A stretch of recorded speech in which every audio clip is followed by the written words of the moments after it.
work all day and we're still going. So no, it's excellent, and big credit to ASSP. As I say, the work you do is fabulous, and it does make a difference.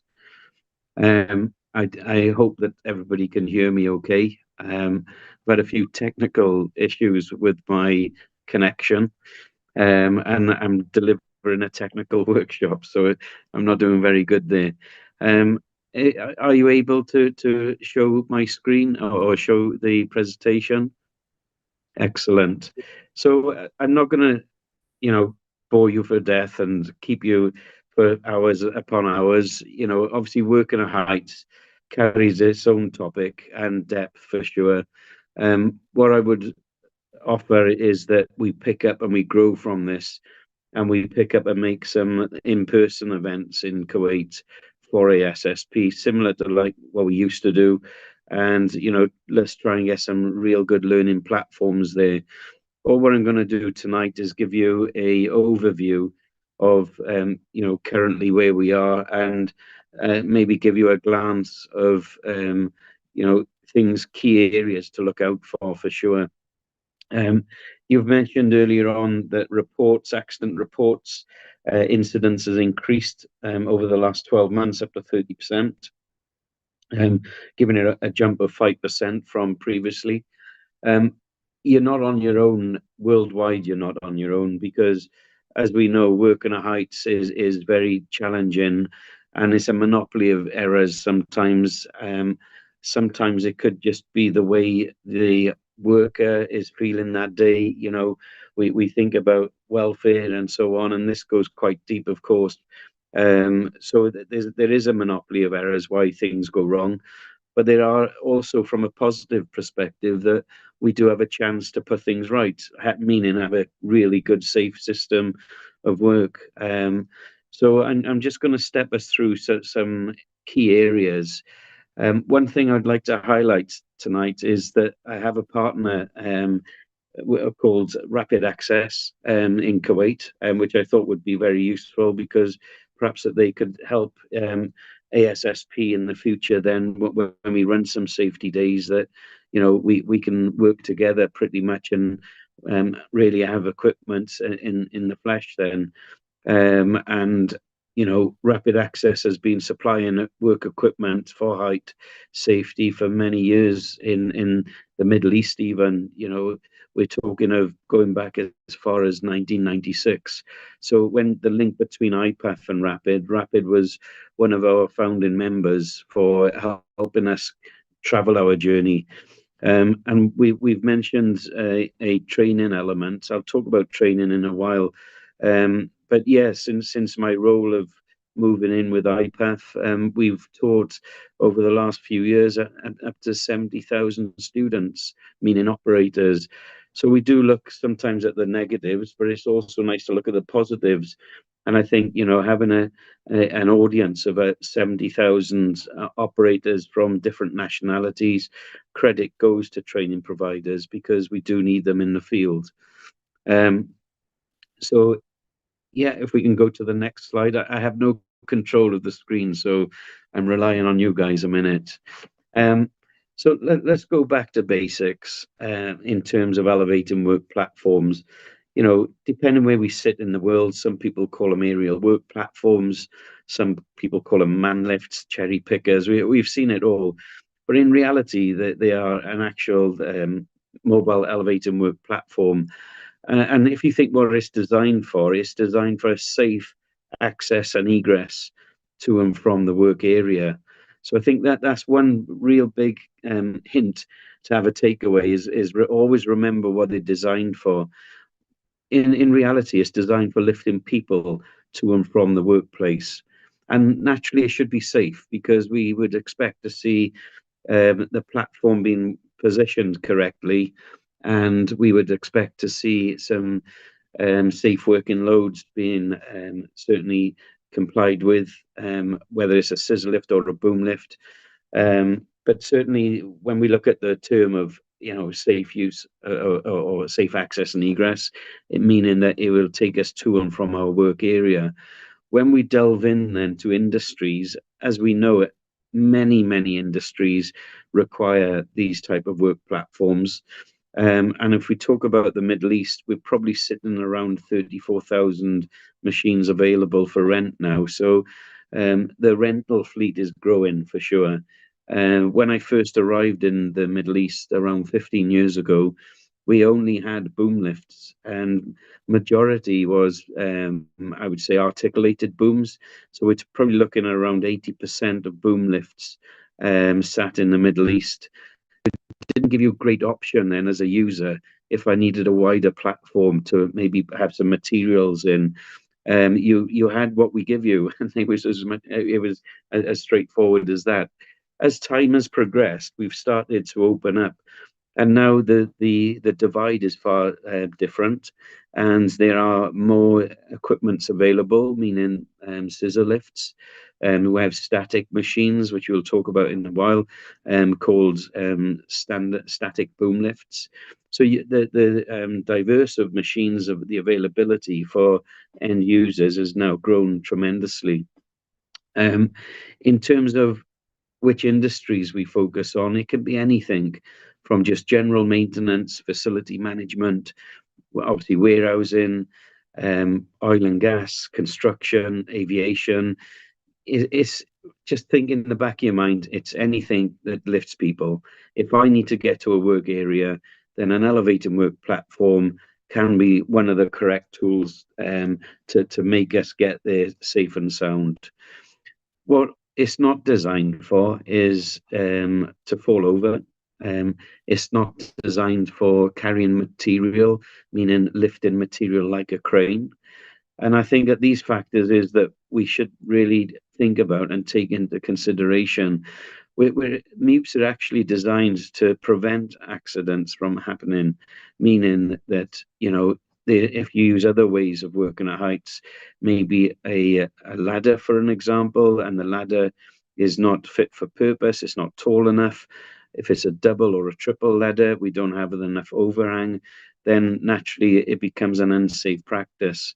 So working at height does take a lot of thought, and today we're going to just step you through some elevator work platforms. But I thought it's important to just give you the background of elevator work platforms. Where does IPAF sit in this? We were established in 1983 in the UK. We was established, or founded rather, the federation was founded in 1983 by rental companies, manufacturers, and then training providers. That was the kind of the excuse the pun, but the platform of IPAF. As IPAF has grown, then our demands have grown in certain fields. So our initial goal was to set documentation, and so that workers could work safely. And then further down the field, then we was requested then to start looking at some training programs. We've again developed over the years. We've just we've trained over 2 million people in terms of over the presence of IPAF. So the growth is continuous for sure. We have different departments. So one is training, one is technical. We do a lot of safety campaigns, which is key information fed from our technical departments right across the board. So it's quite a massive federation for working at heights. I'm really proud of the Middle East because we've grown so much. The IPAF qualification is very strong now in the Middle East.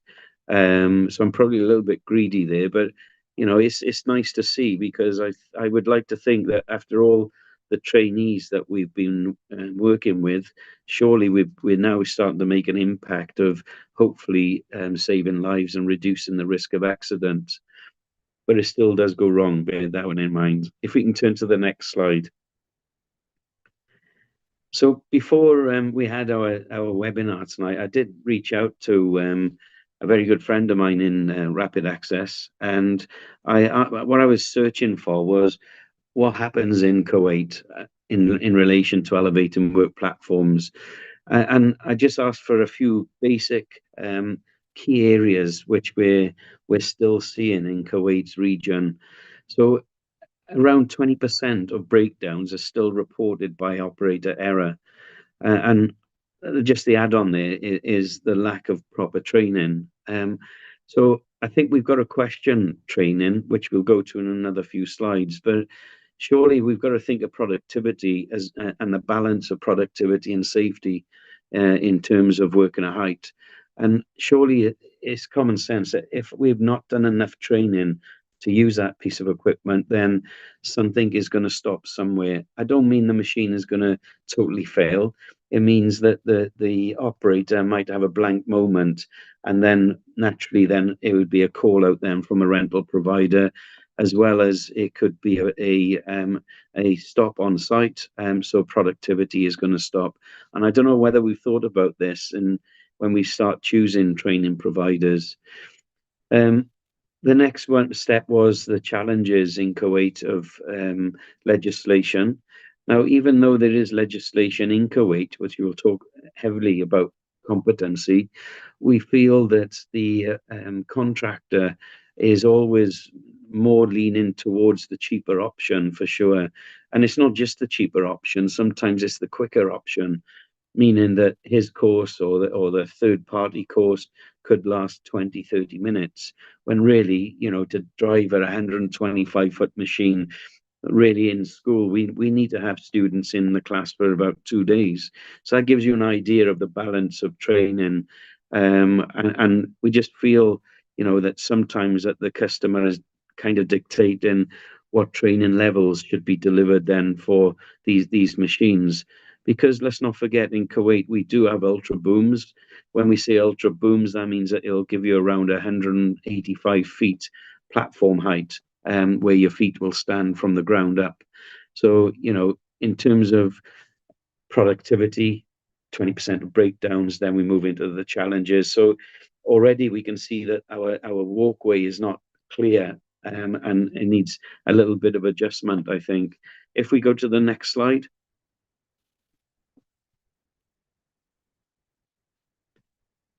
So a few more bulletin points which I asked for is when we talk about accidents.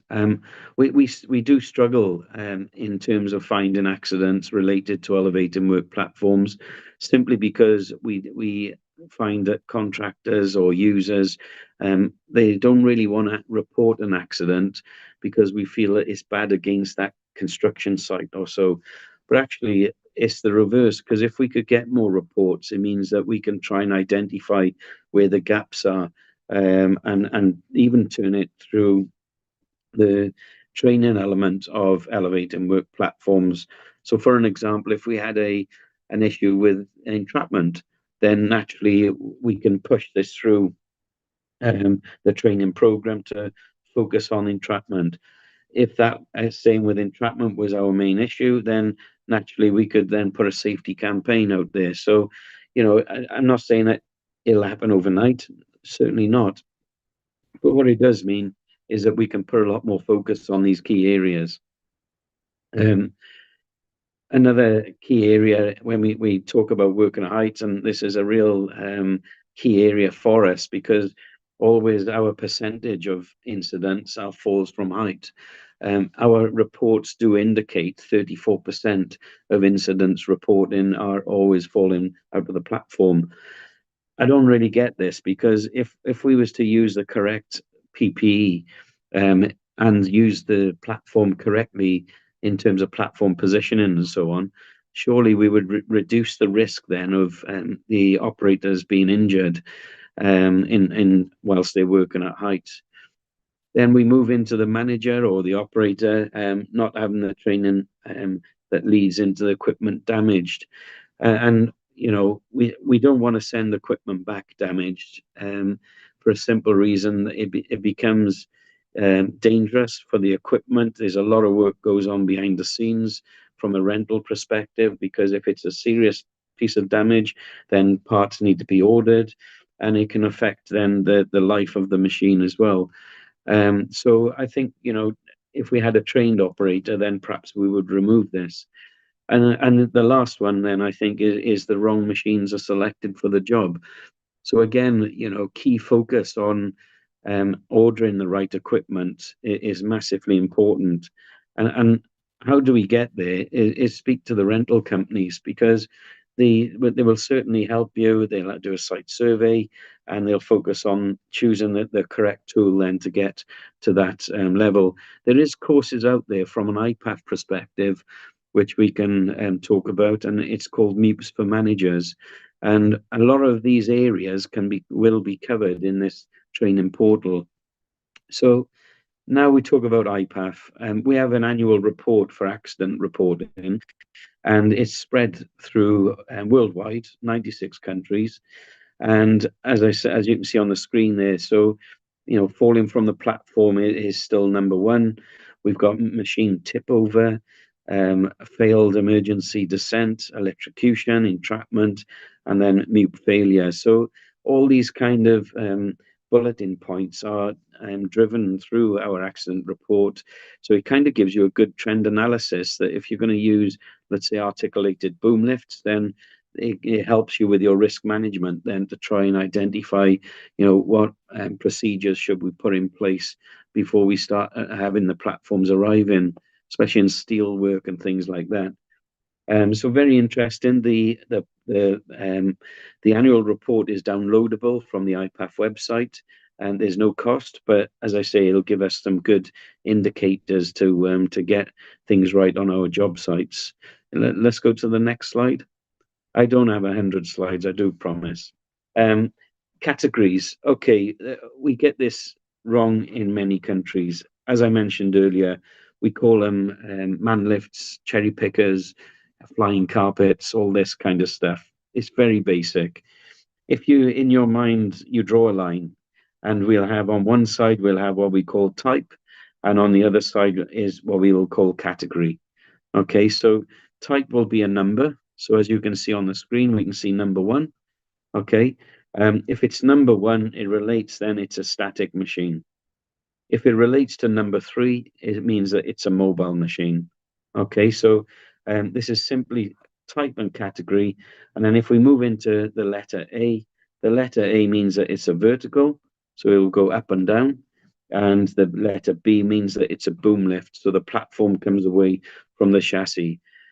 This is the easiest way to explain license types. Okay, so we have a divide static and mobile, depending what number we're dealing with, and then categories will move into A and B.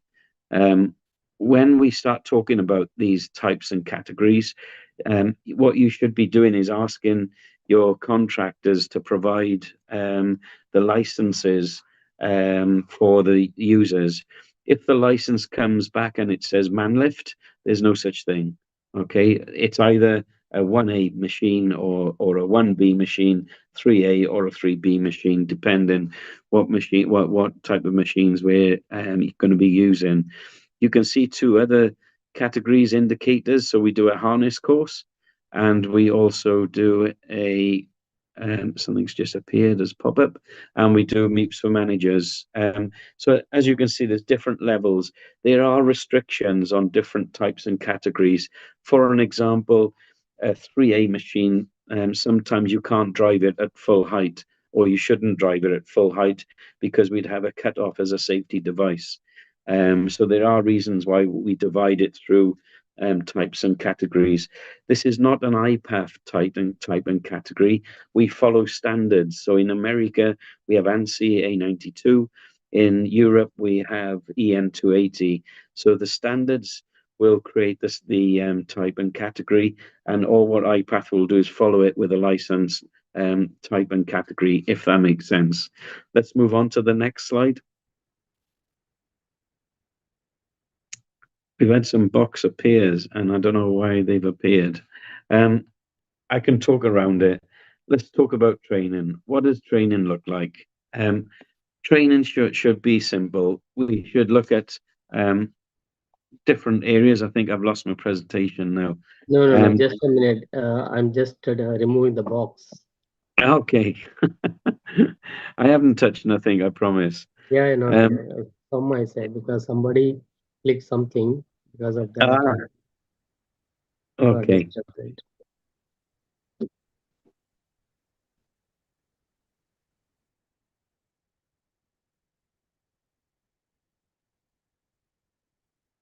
Perfect. We're back.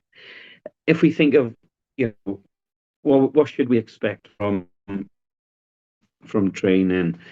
As I mentioned earlier, the divide of training, it should be a balance of theory and practical, certainly for exams and so on. But we should also add in there familiarization, communication in the classroom from teacher to student. If we talk then about quizzes, we should have a way of quizzing the students. So if we divide it through the classroom first, we should have something like a pre-assessment. So the students would have a knowledge test to start off with. Then naturally through presentation, we would have quizzes and we would build up then to a post-theory test, meaning that this is now going to become my exam. So the exam has to have a pass mark, so not everybody should pass it. And we should assess the students of knowledge through the theory element of it. In terms of IPAF, we do have our question paper in different languages, and we've been doing a lot of work with different language of translation of test papers. So I would say we're doing fairly well there. And students are enjoying that they can read questions in their natural language or nationality. And then we move into the practical element. It's not a case of kicking the tires. We should naturally approach the machine with caution. And what we should do is have the confidence then to start opening the canopies up, searching for documentation. We should also have the ability to physically check the machine from chassis all the way up to the platform. And this should also be added into the training module. In terms of training module, we should expect to see the safety features covered. And as you can see on the slide, emergency procedures, because, many times we have an incident, call it an entrapment, and we could easily find that nobody knows on how to rescue that person at height. And it could be life-threatening, or it could just be purely run out of fuel and so on. But emergency procedures is certainly very, very important, and that should be covered. That's why I say, a course should be anything between 1, 2, or even 3 days, depending on what machines we're dealing with. And the after training, we should certify the operator correctly, acknowledging that he's qualified to operate this machine under the type and category. So again, we should really think of this layout. If I roll back a few steps, and then I would be focusing on where I've had some information in from Rapid of what generally happens in Kuwait. You can see that a lot of these issues which are highlighted in Kuwait could be certainly pushed aside if we really delved into some real depth of training then on these machines. Let's go into the next slide.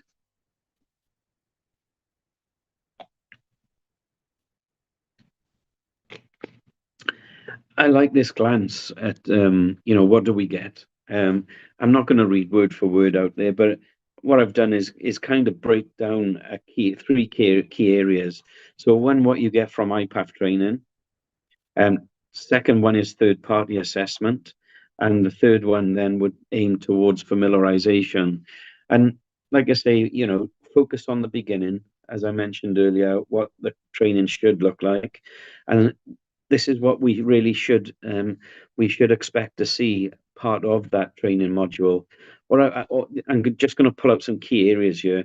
Training centers and instructors audited.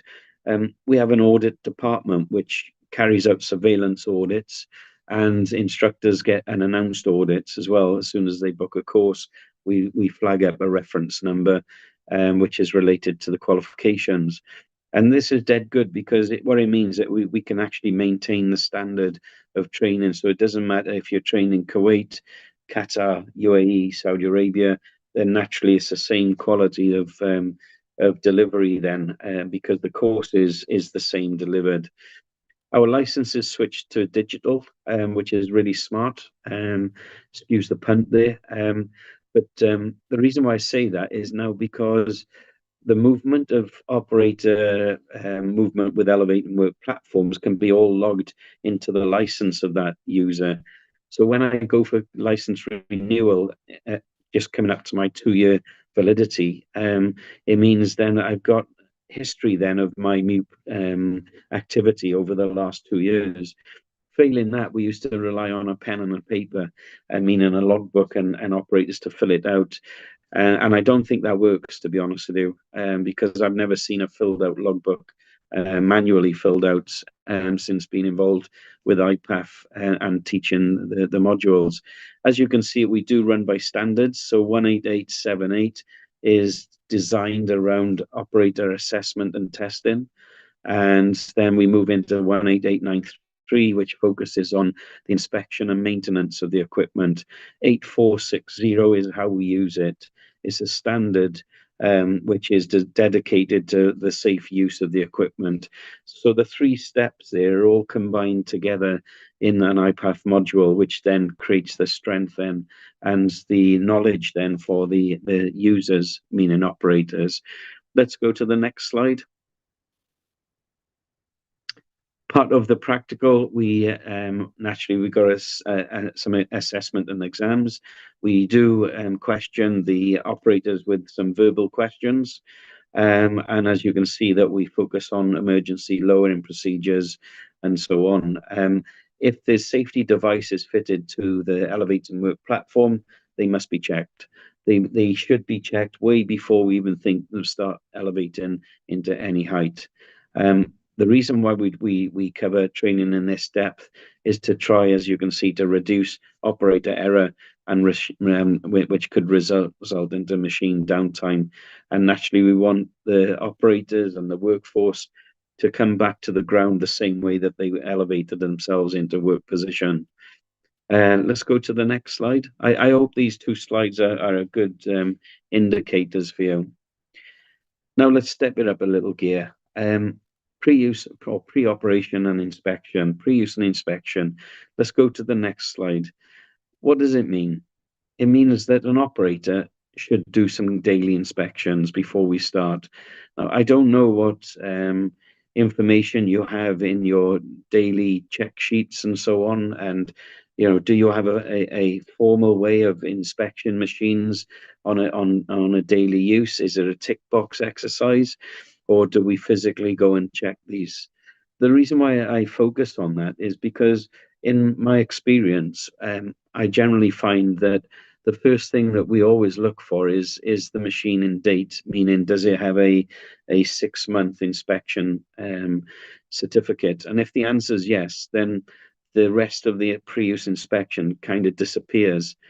But surely the rest of the pre-use inspection is vitally important. And if we skip it, then we got to prepare ourselves that something may go wrong. I've been on site myself today, and I won't name any companies. I just went on site, and I approached a 60-foot articulated boom. The inspection certificate had a month left, so meaning it was in date. On the actual platform, there was no manual. The tyre had 2 issues. One was the sidewall was very damaged, and there was a bolt missing from the wheel hub of the machine. The canopy on both sides I couldn't close. It was really hard to close, so it wasn't locking on in tight. There was no jib function at the ground or the upper controls in the platform. The emergency descent system didn't work from the platform controls, and there was a drive issue where it kept stopping when I was trying to drive them, or when the machine was trying to drive. So, I hope that this gives you a real good eye opener of pre-use inspection. Naturally, when you rent machines, there's a lot of work from a rental perspective of how they will inspect machines before they send them out fit for purpose. But naturally, from rental company to site, if we're over poor ground, then naturally that could give us some issues with the machine. So the inspection should be starting from the day that we have the units being delivered on our project. Let's delve in a little bit deeper. before we use the machines, operators should perform a safety check. So I'd like us to think in our mind that this safety check should be divided in two key areas, or three, sorry. One is documentation to start with. Then we would focus on visual inspection, and then build ourselves up then into function checks. So if you think of visual, naturally we'd start from the chassis, working around the base of the machine, and then working our way up then into the platform.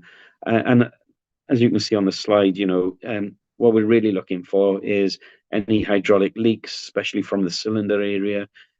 Is it faulty controls, damaged tires that I spoke about earlier? So there's a lot of pressure on this operator to carry out these inspections correctly. I'm always asked how long is an average inspection, and I really can't answer that because simply it depends what functions you have on the machine and what size the machine is for sure. Maybe that we want to add in also that we should look at some maintenance records also on inspection. And this follows then manufacturing guidelines. And I'll give you a key indicator, which we do really take note at, is gradients. Sometimes we have to lift the platform and it's on a slope. So if, for an example, we could have a machine which says I don't know, 30% gradability. So when you're checking as a function check, you're checking that it functions. You're not actually measuring that 30%. So this is where you need the help of the rental company and to make sure that these guys are doing an inspection as per manufacturer guidelines. Is normally every quarter we would expect to see a check with these kind of readings. But like I say, that this check should be in place before we even start elevating into any sort of height. I don't know what you guys have in place at the moment, but perhaps it needs to be revised, or if you need any help, by all means, reach out to us through ASSP for sure. Let's go to the next slide. I'm probably talking past this slide, I think. Just to recap here, have something that works. Make sure that it's filled out correctly. It's not just a tick box exercise, because maybe that platform gets stuck elevated, and maybe then we need to have a process of bringing it down. If you think about MEWP inspections, we inspect a lot. The chances of emergency descent being total failed, then I think it does become a very less chance than more chance. And this is how we would find these things, is having good pre and post use inspections. As I said earlier, we have many guidelines from the IPAF website, which we can just download and embed these into our process and policies, certainly for operating MEWPs at height safely. Let's go into the next slide. Let's talk about work area, and this is another issue which we see in many countries in the Middle East and GCC. Let's talk about the ground. So naturally, we don't have a finished floor like an airport, shopping mall, mosque. Sometimes we are in the sticks, as I would call it, in the sand, driving machines around. So preparation of using these type of machines is very important, because naturally we've got to think of the ground. What can the ground hold in terms of weight? And then naturally we've got to think about the weight of the machine. Now, I don't know if you're aware of this, but the moment we start moving the machine around as at height on a boom lift, the divide of weight of machine can change. So meaning that if you think of a machine with four wheels, so let's call it that it's going to weigh, I don't know, 10 ton in weight. So if I call the wheels A, B, C, and D, then put the platform over B, then it's possible that 80% of 10 ton could be over that one axle, meaning the wheel. So let's step back and go into ground. So naturally, if we've got poor ground, a slight pothole, if we have potholes, underground surfaces, these are key areas which we need to think about. So we encourage the operator and the management to walk the route before we start going back into selecting the correct tools.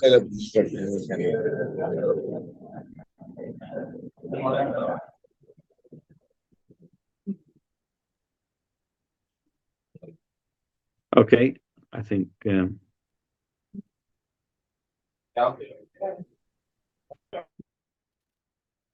Okay. So yeah, so ground areas, we must think of two elements here. One is the ground, what it's made of, and the weight of the machine. Now, on the IPAF website, I will share with you guys at ASSP, we do have a spreader pad calculator, and I will share the link for you so that you can have a look at this.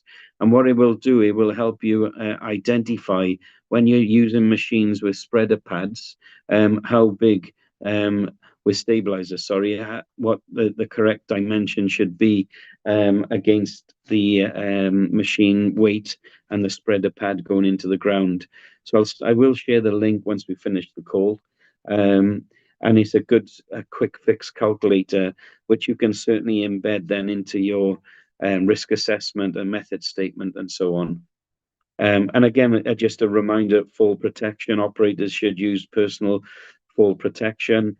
And we do have guidelines of this. We call it a H1 document, and we emphasize that we should use restraint lanyards in platforms, not fall arrest. Okay, that's another topic on its own for sure. But we do advise that we go away from fall arrest lanyards, and the carabiners should be small enough to fit through the anchor point. Again, we can talk about that in a lot more depth as a face-to-face. So it's something to look at for sure. Let's go into the next slide. Emergency procedures. Let's think about this. Like I said earlier, I don't know what you guys do. Do we just have one rescue plan, or are we delving into we have a rescue plan for each scenario? Because naturally, if a machine has a different rescue scenario, then the plan needs to change. It needs to be tried and tested, and we should ideally have a rescue team. Okay, somebody on the ground who knows the controls. When I brought this boom lift down today from the elevating position, it took me around 10 minutes working from the battery. So I put a lot of reliance on the battery, and this was only around 60 feet high on the machine. So that gives you an idea of your rescue plan timings. Let's move into the next. Let's move into the next slide.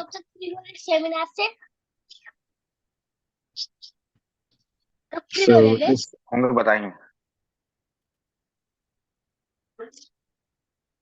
hello, someone is talking. Please mute your mic. Yeah, please go ahead, Mr. Jason. Okay, so I've quickly ruffled up four scenarios here. Sorry. So one is the worker is stuck in the platform at an elevated position. What I mean by this is maybe that I've run out of fuel, run out of power. So nothing's wrong. I've just got myself stuck 80 feet high. That shouldn't be too much of a drama of a rescue plan. Then number two scenario is this time the worker is entrapped in the platform at height.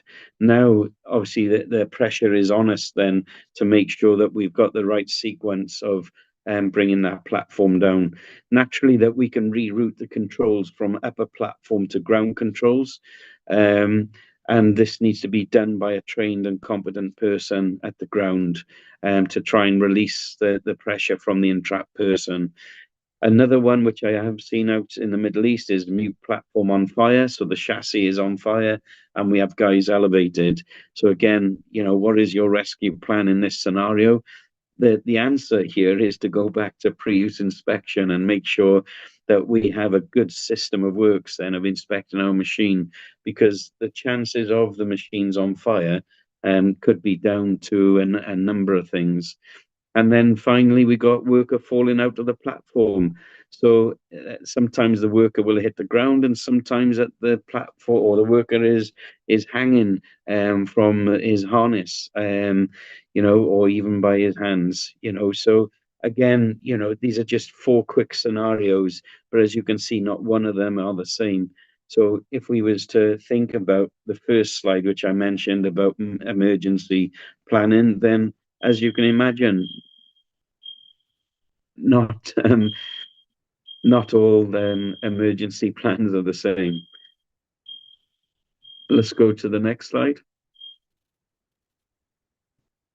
So I'm talking about emergency plans, and we just have a fire alarm, but it stopped. So I think we're okay. Okay, specification. Specification sheets will indicate the height, reach, outreach, weight of the machine, gradability. On this one, for an example, is indicating gradability on the boom lift is 30%. So if the gradability was above that, I would hope that the machine would stop. If you look at the blue image, like a cone, is called a tilt sensor.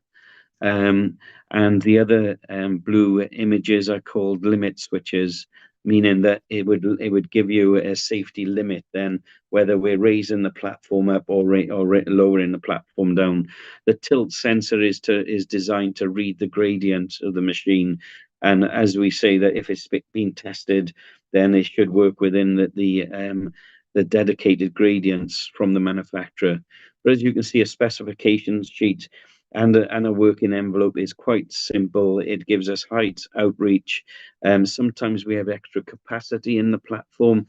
If we see that, it means we can put more weight, but then our platform movement would be restricted then. So we would have restricted movement.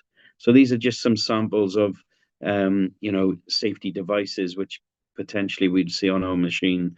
And they're all designed to minimize the risk of injury. So let's go to the next slide.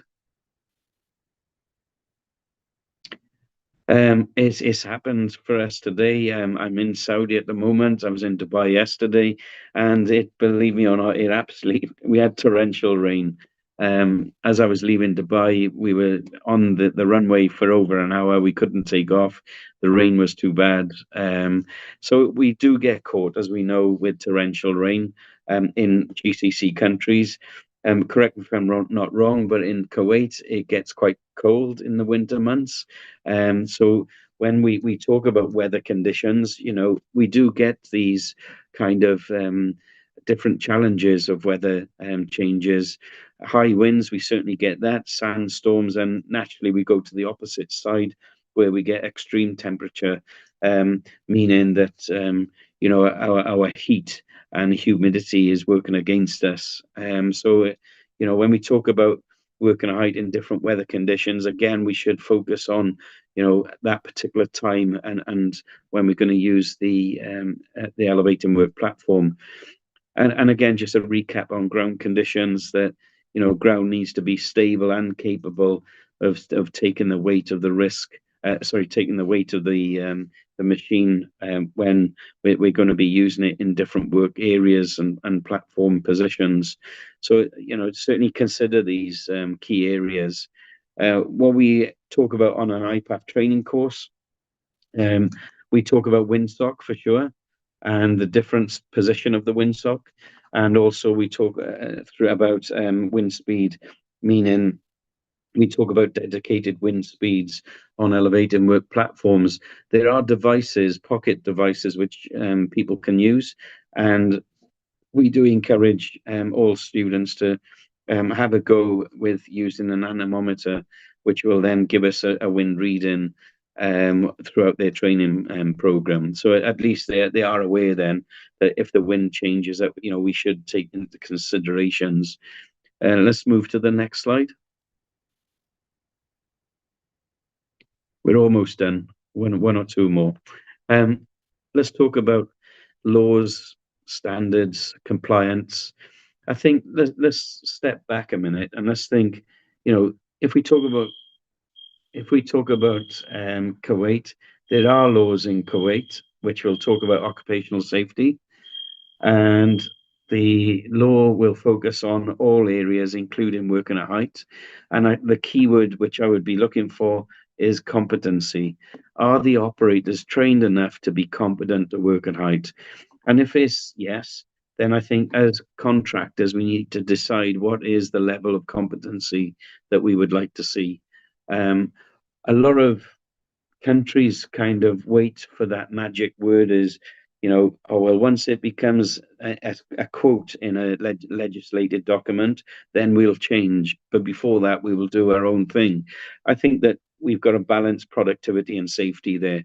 Um, Surely in Kuwait that we are fair to say that the keyword of competency has been there for it's the same with all countries. Um, if we have developing countries where there's not much lean towards competency, I find that company policies take over this, and the company policy then will quote that you must be trained and competent to use plant and equipment. And it takes a balance. It's like spinning plates. We have a plate for law, we have HSE policy, we have training operations, and eventually we get a combination. If I talk about Saudi Aramco, we've been in the standards of Saudi Aramco since 2013. We talk about the UAE, we've been involved with federal law since around 2014.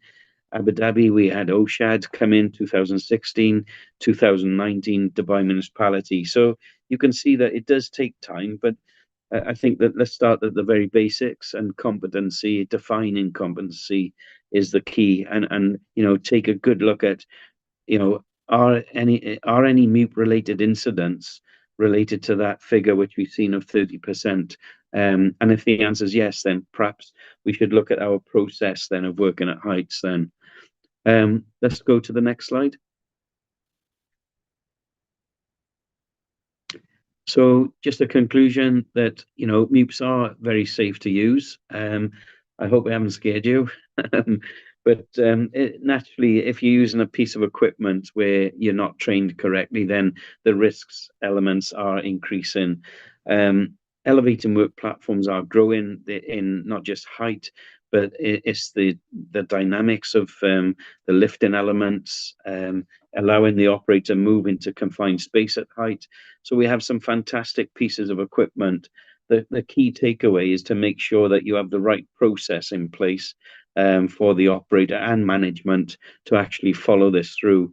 And like I say, be prepared for an accident or an emergency plan. And, when it comes, depending what scenario we got, if it's easy, then let's let that process just find itself and practice it. Make sure that everything is working whilst we approach our day, because we don't want incidents and we don't want people having injuries and falling out of platforms. And like I say, that they are very user friendly. It's just having the right coaching to take us to that level.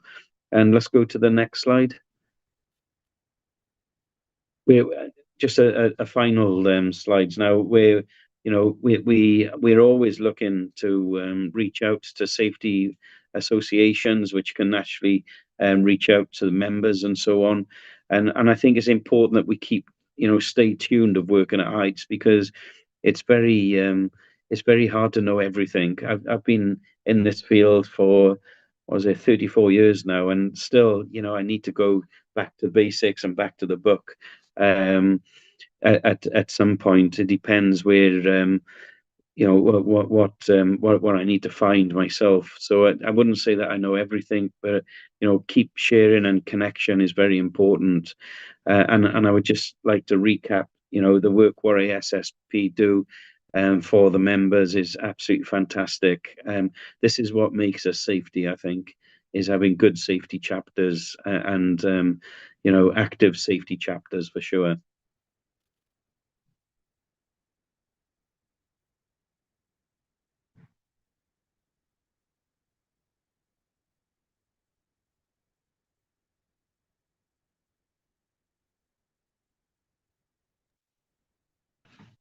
Oh, that's it. That's the last slide, right?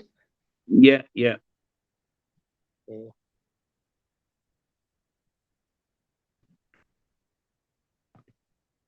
I hope that everybody understood and it Yes. wasn't too too much interference. We have some fire alarm going, I think, or emergency door open.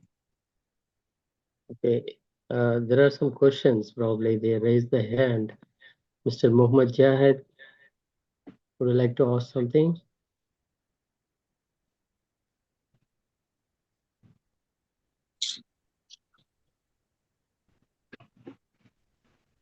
Hello.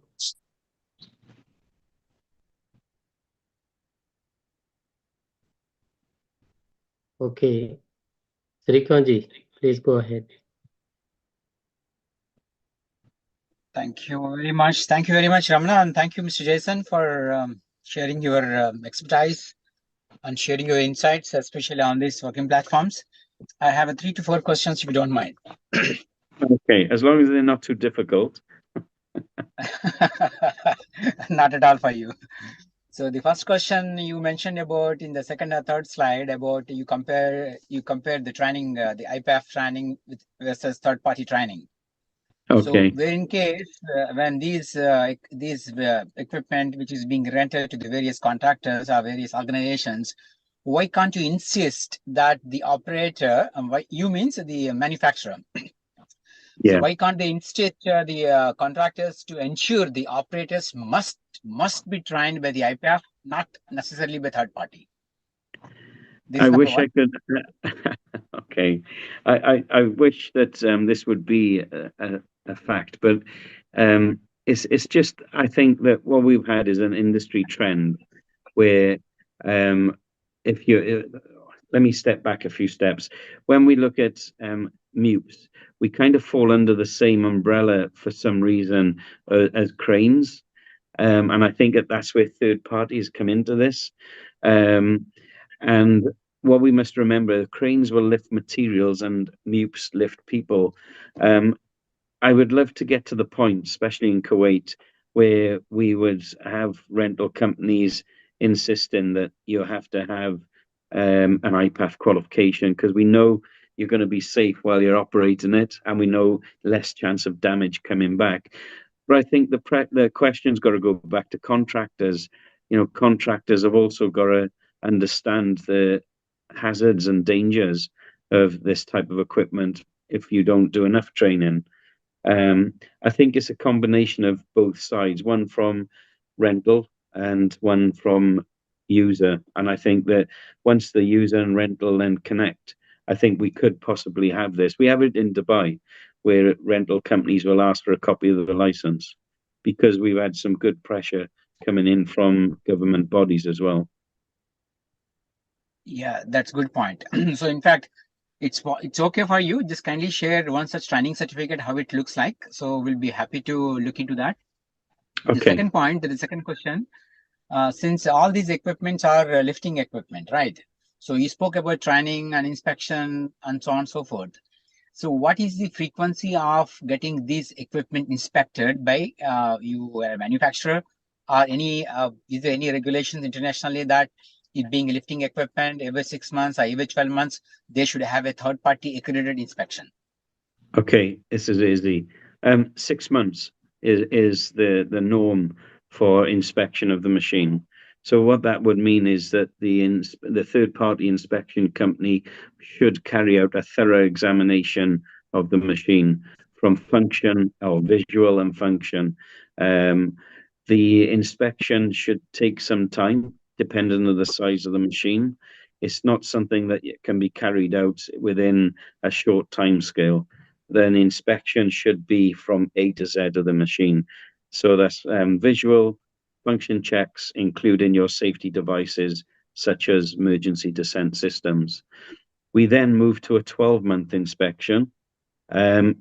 Middle East, we do load test. Manufacturers of machines will advise you not to do load test at 12 months, only to do a load test if the machine was involved in an accident or any structural parts have been replaced. Or the other one could be that it's been run over a certain amount of hours. Then we would perhaps do a load test, but it's not always first approach to do load test. Our load test comes in around the 3rd year, I think, with elevator work platforms as a norm in other countries. but naturally we've got to follow the rules in Kuwait. So if Kuwait say load test at 12 months, then we must load test at 12 months. Oh, great. That's absolutely good. So when you have a problems with this third party with respect to training, have you experienced any problems in such third party inspections of these equipment? Say that question again, sorry. I mean to say that when you have a problem with respect to the third party for ensuring the training of the operators, so have you experienced any kind of problems by these third parties when they are inspecting these equipment? And the quality checks, I meant to say. There's two things there. There's one, the third-party inspection. I did do some proficiency tests, assessments, in the UAE and Oman a few years back. And part of the proficiency assessment was to assess the knowledge of the inspector. And we scored it as 80% was the pass mark. And the lowest score in the UAE was 8%. Knowledge on elevator and work platforms, and the lowest percent in Oman was 4%. The highest score in the UAE was 54%. And that was a combination of assessment from some basic questions. And then we had 4 machines lined up, and the idea was that the engineer had to find the faults, if there were faults, because I can't say that we did put faults in every single machine. So it was up to the engineer to identify if there was something wrong.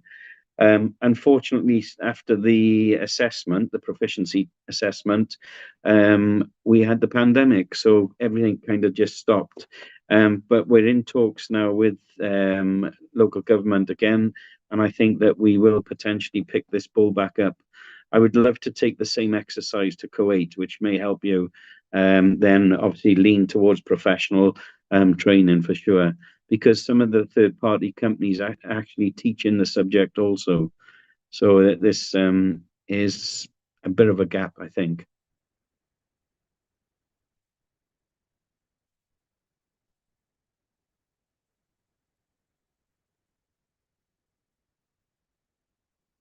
I think you put yourself on mute, I think. No, it's okay. You are audible, Jason. Okay. Was there any more questions? Yeah. Thank you, Srikanji. Now there is one more guy, Mr. Umar Makrani, would like to ask some questions, I think. Mr. Umar. Hello. Good evening. Good evening, sir. Thank you so much. Well, let me see if you can see me on my camera. Yeah, well, thank you so much for such enlightening talk on this subject. This is the subject which I have been thinking to talk for years. I'm talking about since like 2008, since then, the inspection of the lifting equipment. By the way, I belong to a third party company. I know. But we have third-party members, in fact, and SGS are one of them. So, it's not all bad for sure, because Yes. we do have members of third-party. It's just from our experience when we done a umbrella effect of third-party. Yeah. So, well, I am actually concerned about those lifting things, and also concerned about the business. I mean, there has to be balance, but not at the cost of safety. Well, I had always been, and that was the reason actually I hardly like this specifically lifting equipment, although inspections are very important, and yes, wanted to do that, but because of the type of competition which has been put in the market, that's it is like almost impossible. Last 2 years, I am in the inspection field in SGS. Well, when I came to SGS, I had a full freedom, not a business pressure to build the business at the cost of safety. So that is something I can boast of being in STS. But because of that, I got only 2 orders in last 2 years. And it is all because there are other companies who are forcing their employees and their staff to compromise on the things and sell a piece of paper. So the cost, specifically, it is because of the cost. When I put my effort on that, I have to have a cost of that. And that is actually because everyone is free. There are specific, I don't know about other places, but like when we talk about UK, we have LIA type of organizations, but in the Middle East, there is nothing like that. I had been talking to my friends. There should be something that controls the people from a local point of view, because LIA has a very limited control over the people who are working in the Middle East, because there are not very clear and stringent regulations by the government. The regulations are only about there should be a certificate. Yeah, There should be there is no auditing schemes. There are training programs designed for inspectors. In some countries, we have mandated, but you're right, in the Middle East, it's kind of, if you're an engineer and a third-party inspector, then you can inspect pretty much anything from plant equipment, cranes, accessories, lifting accessories, and all jokes aside, that's a mammoth of amount of equipment that you have to be an expert on. One day you could be inspecting a lift in a hotel, and tomorrow I could be inspecting an elevating work platform. To have that skill and knowledge is a big step, I think. So you need also, the same as all of us, we need to have a process where we can keep continuing doing professional development for your knowledge as well. So as the machines are changing in dynamics, then we should make you alert and aware of it. The easy solution is you need to join IPAF as a member, because then you have full access to all the inspection documents which are related to elevating work platforms. You have full access to all the standards, whether it's ANSI, EN, and so on. So it's a big tool for us in our toolbox. What I'd done in part of these proficiency assessments, I was running monthly workshops on MEWP inspections. So we were kind of choosing each manufacturer of equipment that we have in the Middle East, and we would then take a 360 approach around that machine. So we would have a webinar dedicated for machine inspection. Okay, it's not going to train you to the highest standard, but even a webinar at this level would be something.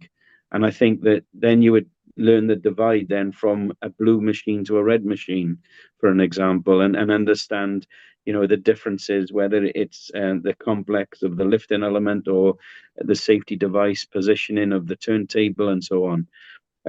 It's quite possible that these inspection workshops will come back. And again, I would love to get you involved in this, where you can attend these. There's no cost to these inspection workshops. And we're also planning to put an inspection event. This will be in Dubai, though, so we might have to bring you into Dubai for this one. But the actual content of the speakers will be about inspecting equipment, and it's called Elevating Work Platforms. I think that if we can put all these kind of pieces of the jigsaw together, then naturally it would help strengthen your team then in Kuwait. We already have SGS as members of IPAF in Dubai. So, there's no reason why you guys can't come on board as well, because it's your business. This is what you do.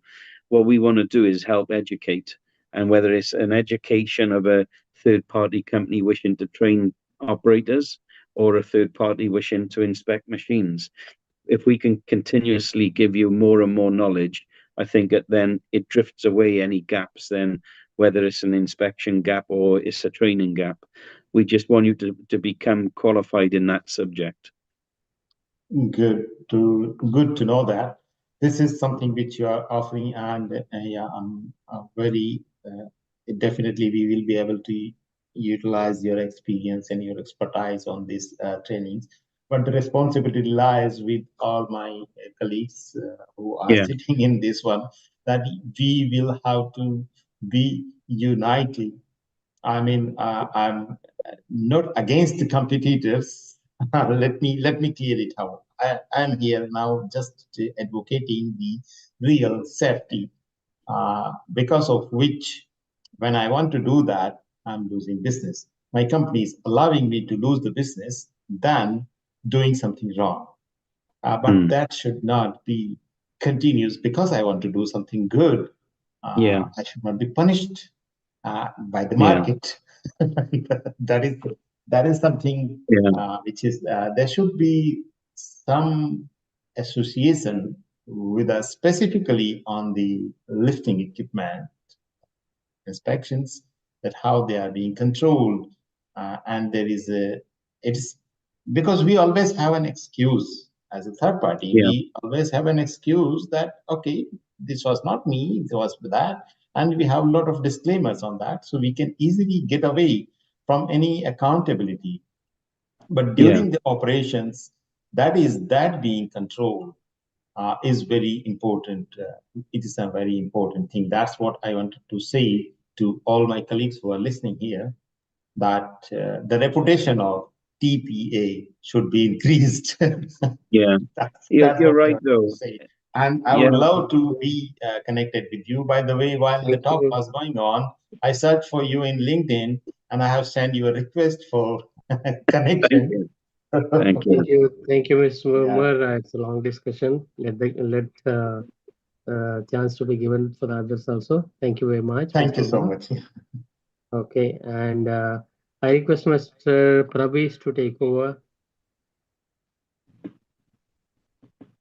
Yeah, thank you very much, Mr. Jason, for giving a input on this particular MEWP operators. Everybody is using this, as everybody is talking, it is a very vast subject, and there are so many gaps in implementing so much certifications and keeping proper operators. It's still, even I am from the upstream industry, we are also having so much of tough things we have to find out. So many people are operating MEWP in our operations, that things are still, we are trying to cover the gaps with the existing measures which are available. Anyway, thank you very much for your time. It was in-depth presentations and given a feedback for everyone. And even you have shared the website of IPAF. Everybody can go to that and kindly share. Do watch that one. We will just quickly. I hope everyone listen to this one, and we will just quickly go to our quiz section. Yeah, I just this is Suhail Anwar from I'm from joining you from Alabama right now, and Mr. Jason, it's a good talk. I really appreciate, and I've been watching all these things over here, okay, because I'm at one of the construction site here, and I really noticed few things which I would definitely highlight in due course of time when I'll go in further discussion. Not in this session, maybe in later session. I will definitely highlight you few things which you need to inculcate in your presentation so that you can, we can benefit from your experience. Okay, I'm basically, but I'm here on just a visit, but because I'm visiting my son who is in Alabama University. He's doing his PhD. So I will share your presentation. I hope you will send us his presentation, and I will share with him also, so he can also benefit from it. Okay. Okay, thank you. Really quite interesting. Thank you, Pravash and Mohammed, Manzoor, Umair. It's really nice. It's a nice sessions, and I want you people to please keep arranging such a very valuable and add value. These really are. ASSP Kuwait is one of the chapters which is having lot of programs. Even you can be a member. You can just contact our ASSP Kuwait, Mr. Ramana over here. You can just have a personal chat to him. So he will add you to our broadcast message system. So you will get update of our regular programs. Sure. Thank you, Mr. Pravash. So nice of you. Take care. Mr. Ramana, can you just make me host, please? Yeah, it's done. You're the co-host now. No, I'm not able to. Yeah, thank you very much. Yeah, quickly, this is actually we are going to have a quick section. There is a QR code. You can just scan this QR code with your mobile phones. So you can directly enter to this particular quiz section, and kindly put your right name so that you will be get a certificate at the end of this quiz section. It is only 20 seconds.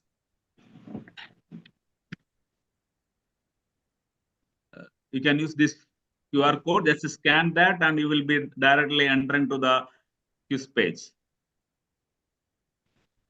If anybody is joining online through the desktop, you can just type play.hsechamp.com.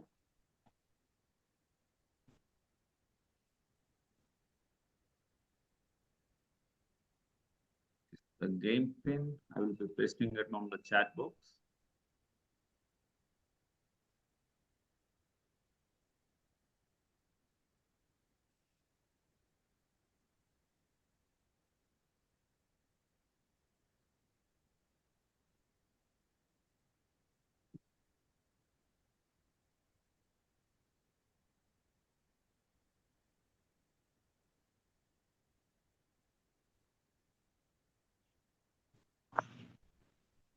If somebody have any problem with the mobile, you can just go to any of the browser, Google, Safari, wherever you want.